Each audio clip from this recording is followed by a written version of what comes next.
here from the Fun Music Company, and in this series of videos I'm going to share with you over the next few weeks, I've got some ideas for making the teaching of music theory fun, fulfilling, and most of all enjoyable for you, the teacher.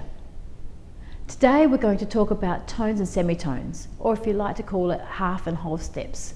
I've also got for you a couple of great worksheets for you on this topic, and a classroom game to play all together with your students. Now firstly, let's talk terminology. I think it's important that when teaching, you're at least consistent with the terminology that you use. So if you're used to using terms like whole and half steps, then you shouldn't start suddenly teaching the terms semitones and tones. That's why all of our music theory materials always have all of these options whenever they're required. Now you'll notice below this video that there are two sets of resources included.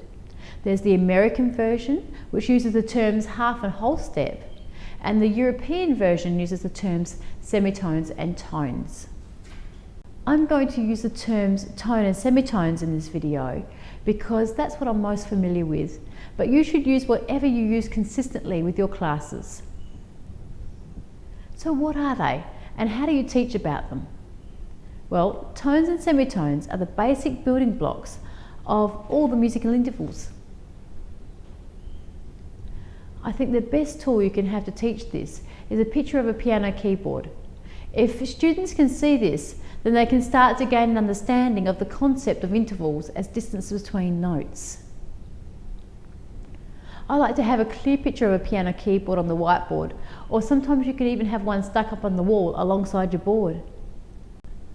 Now, as you'll see on these worksheets that are included, you can talk through the distances and then you can work through the activities on each of these two worksheets.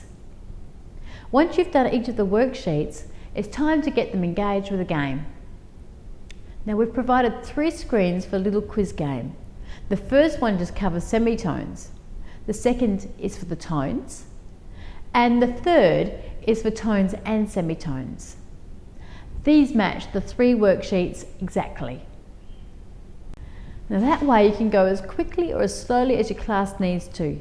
Some classes will get through semitones and tones in one lesson, but some might need a lesson on each to get it really into their heads. To play the quiz, simply divide the class into 2 teams. Now members from each team take turns in answering the questions on the board and get a point if they get it right. You can have the keyboard picture here to help them, or if you want to make it even harder, then just delete it. Now, if you don't have an interactive whiteboard, that's no problem. We've provided the questions in printable card format, so just print out the cards and have a caller read out the questions. I hope you've enjoyed this idea for teaching about tones and semitones with your music classes. We've got a lot more of these music theory ideas which will be coming your way very soon.